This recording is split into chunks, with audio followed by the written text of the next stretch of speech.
Welcome back to the 13th episode of What Do We Have Here? Coming off of a little bit of a summer hiatus. I hope you weren't misbehaving too much. I can speak for myself that I was behaving, but it felt like too long, and I'm so happy that we're back. In case you're new to the channel, Gio, why don't you explain what the whole setup is? We are two friends that live a few thousand miles apart. Few, maybe, I don't know. A lot.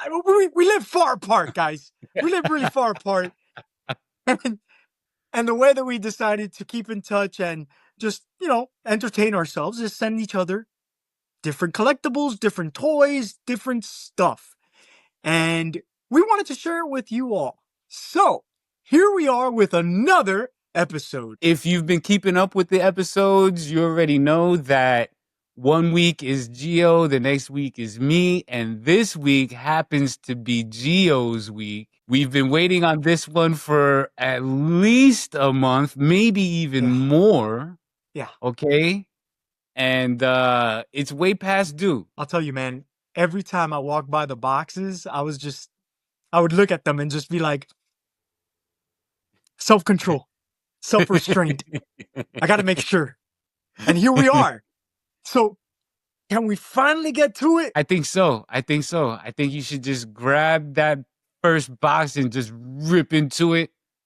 Okay. Take out all the frustration of having to look at it for a month. Wow, dude, this is fitting. Well then, this is fantastic. Guys, Mr. Noon decided to get me. Wait, there's three. The Familia. There's only three. There's only three. Where's Torchy?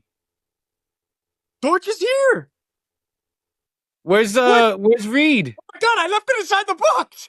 It's Reed. I was like, dude, you left Reed out. Yes. We couldn't break up the family, man. Guys, if you haven't seen the movie Fantastic Four, oh, mind you, I should say, these are the action figures from Marvel Legends. These are the Marvel Legends Fantastic Four. So if I have to explain for everybody that's not familiar, we have The Thing, Mr. Ben Grimm. We have Mr. Johnny Storm over here. Yeah. The Human Torch. Sue. Beautiful Sue. In fact, man, she was probably one of my favorite characters in the movie, but that's, we'll talk about very, very strong female character. Absolutely, man. Vanessa Kirby was incredible. But the Invisible Woman. And then we have Reed Richards, Mr. Fantastic. Where do I start? Like, because it's four figures, man. I gotta open them up. Let me tell you, that thing was the one that was the thing that held everything up. Are you serious? Yes. Like, I ordered the whole family, but for some reason, the Thing figure was the one that was on like back order like forever. I guess because he's such a popular character. I could tell you right now, I could see why. This figure is amazing. It is fantastic. How many times can I say fantastic by the end of this episode? We should have a count. But anyway. All right. We could have a count. Well, maybe we'll have it right here. This being the largest member of the Fantastic Four, I could see why people probably were picking this figure up. It looks amazing. This isn't the first time that Marvel Legends has released a Thing figure. They have released at least 2 or 3 that I can recall that I own.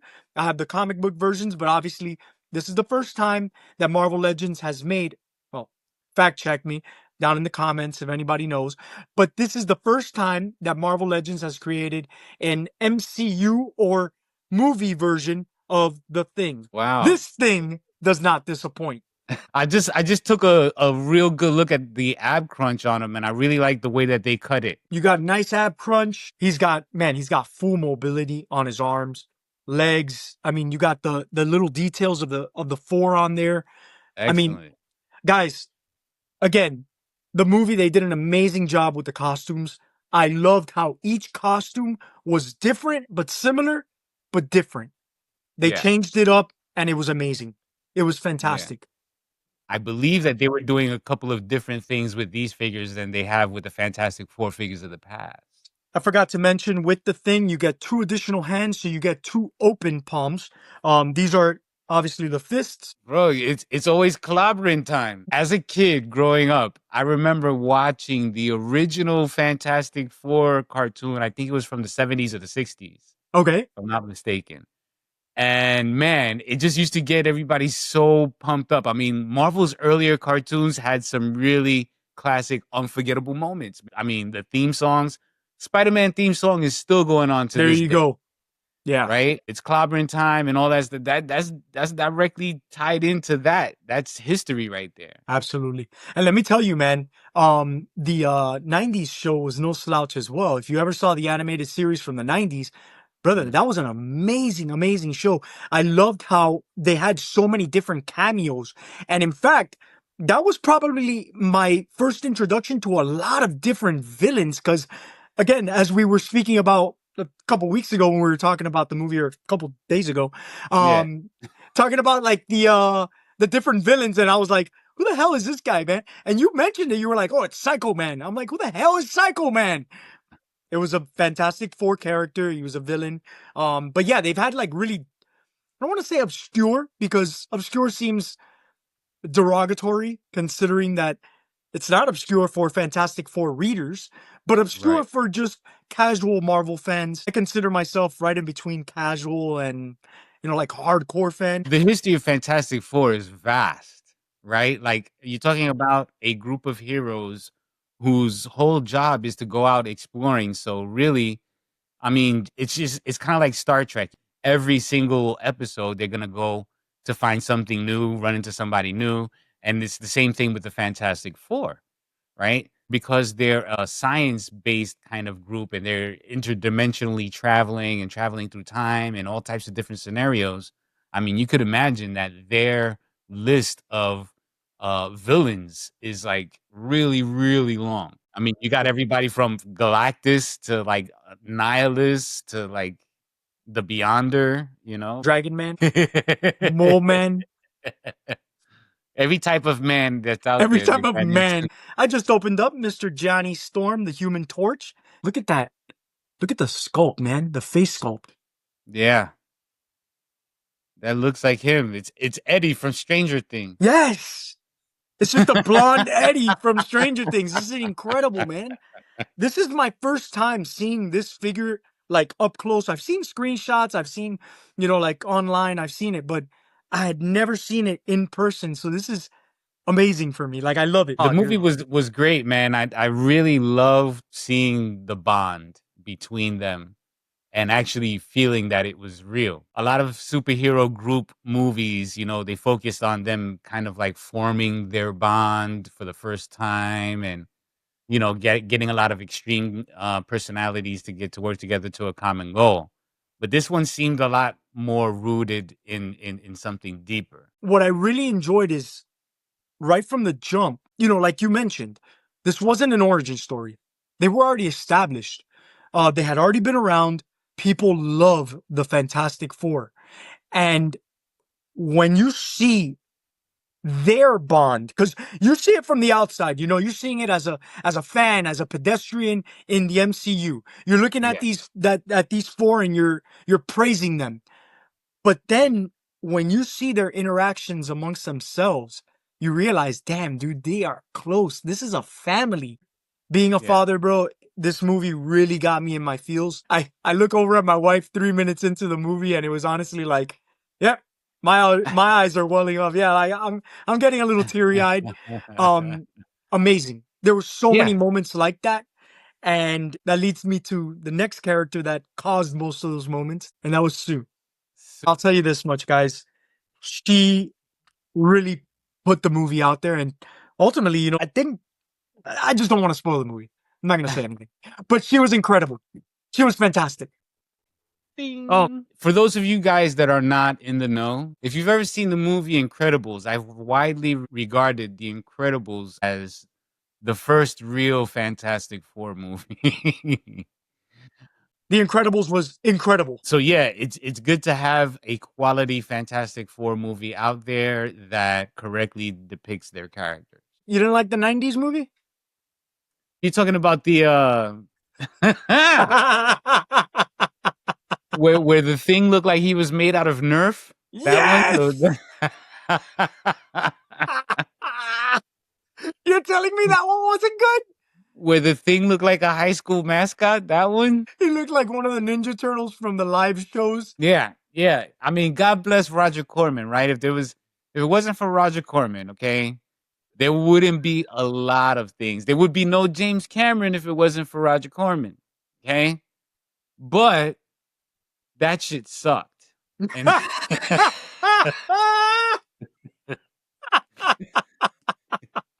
That's an understatement, man. That's considered one of the worst movies ever. I So, mean, that's one of those movies that you put on just to like trash it. so I'm now opening up Read, and wow. Wow, dude. Look at the size of this additional arm, man. Yes. And it's bendy. No way. Let me tell you, bro, this is solid bendy. Like, I can bend this and like really pose him up. I could probably stand him up doing some crazy poses. Hey, that's fantastic. It is. It truly is fantastic. I have to tell you, I've gotten through all of them. I've opened up all the boxes. And we got to start scoring these. We always want to discuss the presentation. The presentation. I thought this looked really cool, and it was right when we had first started that I put them all together, and I noticed this right here. Okay. All right. So collectors, take notice. I really, really like that. So a few years back, Marvel released I believe, oh man, it was 10 years, the 10-year anniversary of the MCU, and all their boxes, if you align them, they created the entire scene from the first film to the 10th year or whatnot. I forgot what movie it was, like, who Oh, knows? that's epic. But it was like almost like 20 figures, but you would put them all together and the sides would create a huge poster. So this kind of reminds me of it. It's not quite that they connect, but I love it that the whole family, you could see all the characters in detail. Oh yeah. The actual packaging itself, using the same font, using the same colors. I mean, even just the details of the background. Look at that. Yeah. Yeah. So, would I normally display Marvel Legends inside a box? Probably not. I want to take them out. I want to play with them. I want to pose them up. But if I had to keep them inside of a box, these boxes are nice. Let's go with an 8. I'm going to go with an An 8. 8. An 8. An 8. That's a pretty high score. Yeah, you know I'm strict on these scores when it comes to the presentation. Yes, So you are. we're going to go through physicality individually. So first and foremost, we're going to go with the thing. We had already talked about the ab crunch. We had talked about the posability. He is a bit stiff because it is a bigger character compared to the other Thing figures, the comic book versions. This is significantly smaller, significantly, but it works because if you haven't seen the movie, when you see the movie, you'll know what I'm talking about. It looks better. The different thing that they did with the thing in this movie was that they actually had more of a marriage between physical effects and video effects, like computer effects. So they actually had an actor in a real kind of thing suit taking up the actual space. Now, when they do this in movies, when they do big characters, usually they just kind of like stick a little face on a stick and have the actor kind of act Yeah, with like the stick or whatever is representing the big character. But in this case, it was an actual guy in a suit, and he was able to fill in the physical space and get that physical kind of interaction that you're missing with a lot of these characters in the movies. that's pretty cool. I had no Yeah, idea about that. That's yeah. actually pretty cool. I have no complaints with this Thing figure. Like, I really like it. Fully posable. Has all the right joints to be able to pose him up. Solid Thing figure. Next, moving on to Johnny Storm. Again, this is a base. It's a base buck. The accuracy on the suit compared to the movie is perfect. You got the double jointed elbows. You got, full range of motion on both arms. And it does come with a different set of hands. So you got the closed fists and then you have the open palms. It also comes with two of the torch effects. So basically the fire effects. Marvel Legends got a little bit lazy when it came to that. Because I've used this effect, I've used this accessory before. So Well, Johnny Storm is one of those few figures, right? That they seem to be able to always double up on him because they're gonna sell the human version and they're gonna sell the on fire version. And they don't really do correct. that with any other characters. Like if you look for an Iceman figure, right, you're not gonna find Bobby Drake. You're gonna just find Iceman in his full out Yeah, ice out kind of thing. But Johnny Storm is just one of those few characters that you just kind of got to get both of them. yeah, yeah. So I'm thinking that the majority of their manufacturing went towards the fire version of Human Torch. But I'll tell you this much, man. I I like this figure because of the face scan. We already Mm-hmm. talked about it.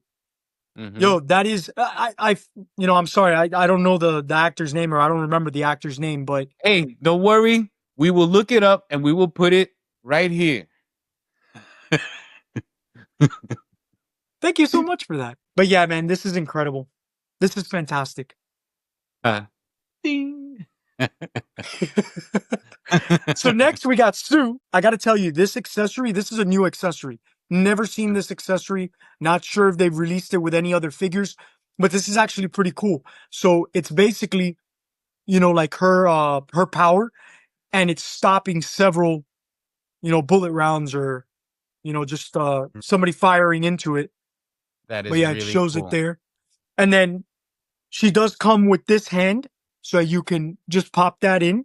It's perfect. So it I looks love that great. they make it translucent. I mean, Yep. in the movie, you really get to appreciate her power. As far as like special effects goes, it's really hard to kind of come up with something that looks convincing on the big screen. I like the direction that they took as far as using bubbles. So if you notice the rainbow kind of shimmer to Yeah. her powers, that's where that inspiration comes from. And I thought that that was just brilliant. Yeah, I'm telling you, man, she was probably my favorite character in the movie. Like, hands down. Like, I just fell in love with the character. Um, she was fantastic. So, And so fitting that her real life last name is Kirby. isn't that crazy? Isn't that crazy, man? Shout out to Jack Kirby, bro. R.I.P. King. King Kirby. Check out Vanessa Kirby's face right there. Sue Storm, the Invisible Woman.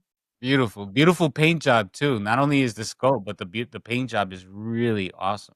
Now the cool thing is again, if you don't want to use the accessory, they did give you a different set of hands so that you could use those. I believe she has closed fists as well, because they're ready to fight, man. Everybody's got to have the closed fists. Warriors come out and play.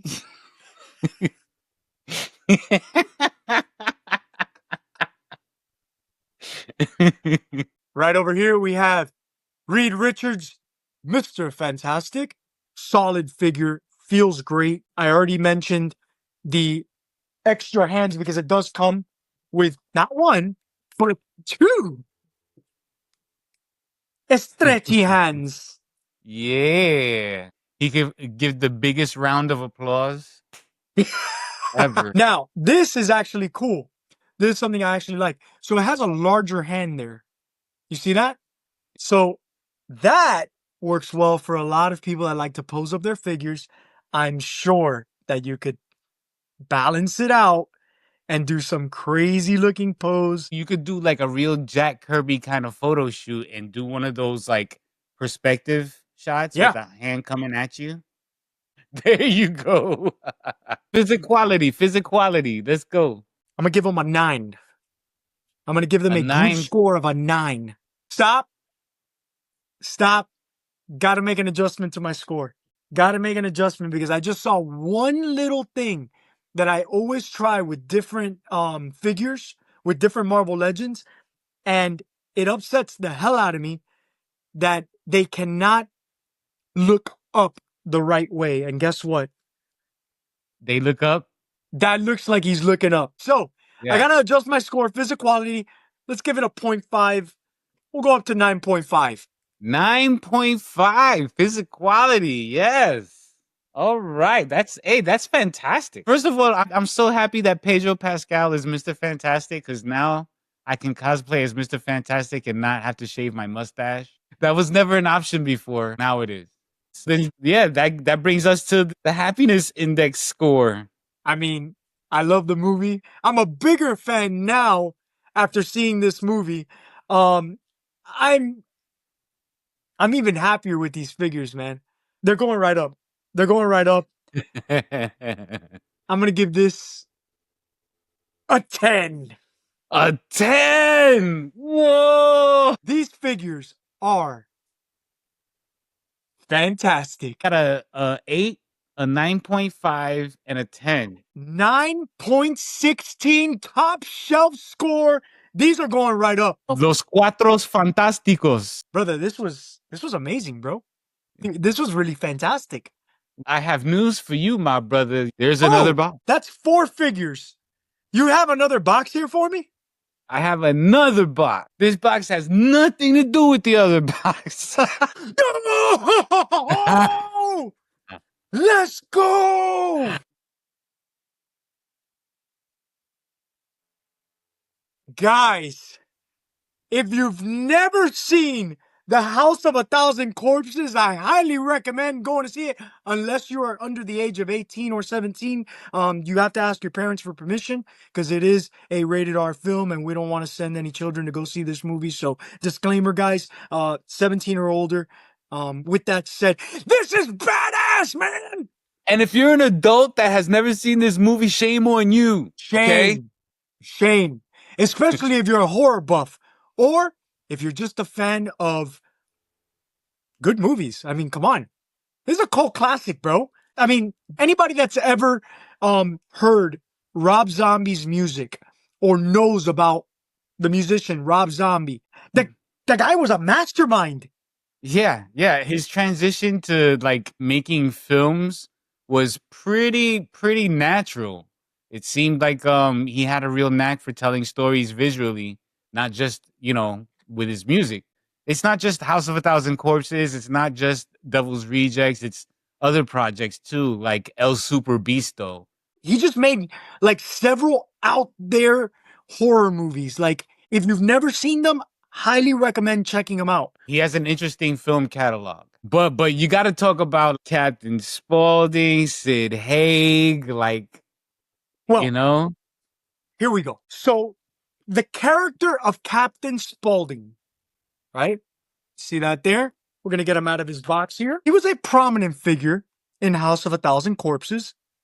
Yeah. And in the sequel, we did lose Sid Haig a few years back, but he was an amazing character in the House of a Thousand Corpses. And as an actor, I mean, you've probably seen him in smaller roles. He wasn't in major roles, but he definitely had small roles and he was always significant. He had this unique look to him, his raspy voice, everything about him, man.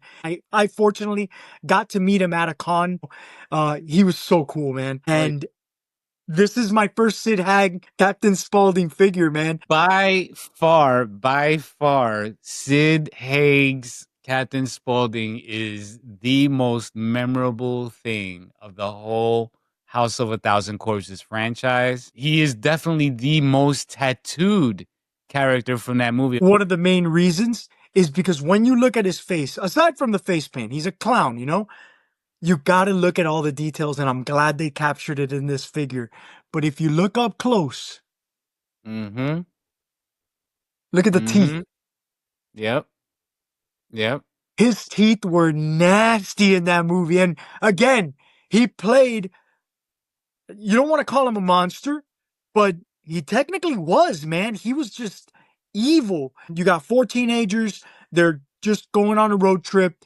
Don't want to go into too much detail, but they end up in the house. That's classic horror movie trope right there. Like Yeah. teenagers out somewhere where they shouldn't be or whatever. So yeah, they meet up, they end up in this house. It ends up being a house full of terror. or A House of a Thousand Corpses. It was A House of Terror, and yeah, I don't want to give anything else. I mean, you guys can go out and watch it. It's a movie that's over 20 years old. Go see Go it. see the It's great. movie and actually count how many corpses are there, because I don't know if there's exactly 1,000 corpses, Yeah, but there was a lot. There was a lot. I'd watch it again just to count. And after you watch that movie, go out and watch Devil's Rejects because it's just as good, if not better. I personally think that Devil's Rejects is better. It is. I like that It is. movie way better. I think that, you know, House of a Thousand Corpses, you kind of can get the sense that Rob Zombie as a filmmaker is kind of searching for his voice still. Whereas you know, Devil's Rejects felt like that was like a masterpiece, really. Yeah. For the type of movie that it was. I think it would be up there with, you know, something that Quentin Tarantino would do. Absolutely.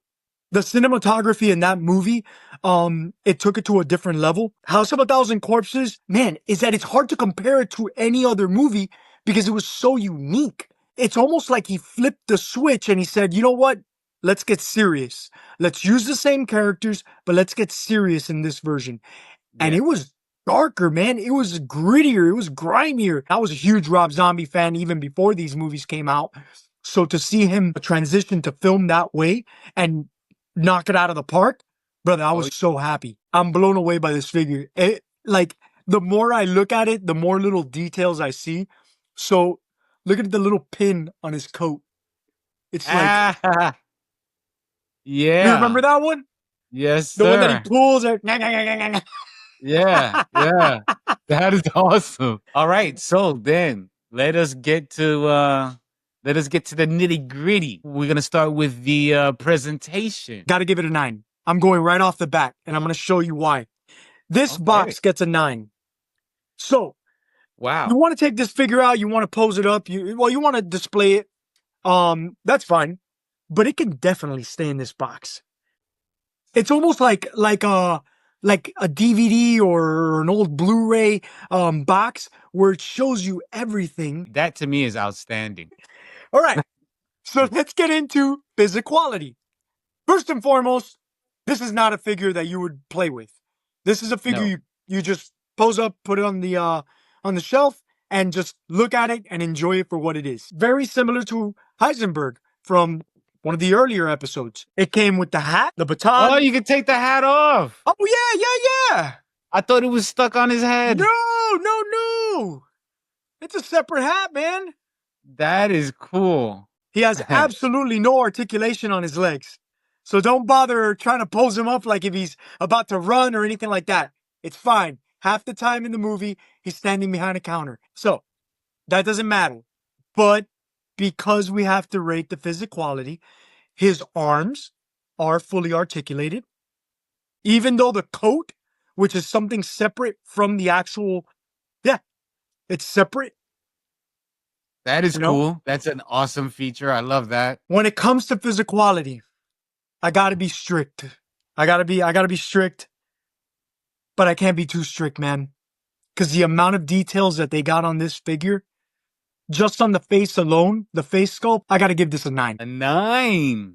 This gets a 9. Wow. Okay. Very high scores so far, sir. I wonder what the happiness index score is going to be. Happiness. Well, what can I say? I love Rob Zombie. I love House of a Thousand Corpses. I love Sid Haig. This gets a 10. Yeah.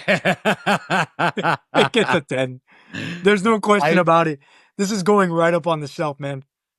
I expected nothing less. Nothing less. In honor of Sid alone, that deserves a 10. Okay, so then number wise, we have A 9, a 9, and a 10. right? Is that right? Is that right? Was that a 9, a 9, and a 10? 9.3. Oh, top shelf score. That was my Mortal Kombat version of top shelf score. This is fantastic. Ding. I love it. Thank you so much for these, man. So what was the final tally? 9.2 for Fantastic Four, and 9.3 for Spalding. Yeah. wow, man, it's a top shelf score day. This was a fantastic episode, man. I gotta admit, this was amazing. Well, boys, girls, things and what's it's, everyone and everywhere. Thank you for joining us once again for another episode of What Do We Have Here? My name is High Noon. Geo, why don't you take them out? Absolutely. Thank you so much, everyone, for joining us today. Don't forget, as we always say, make sure you comment, like, and subscribe so that you don't miss any episodes of What Do We Have Here? Because next week, guys, Mr. Noon will be opening up some boxes that I sent him. You'll be able to know if you tune in.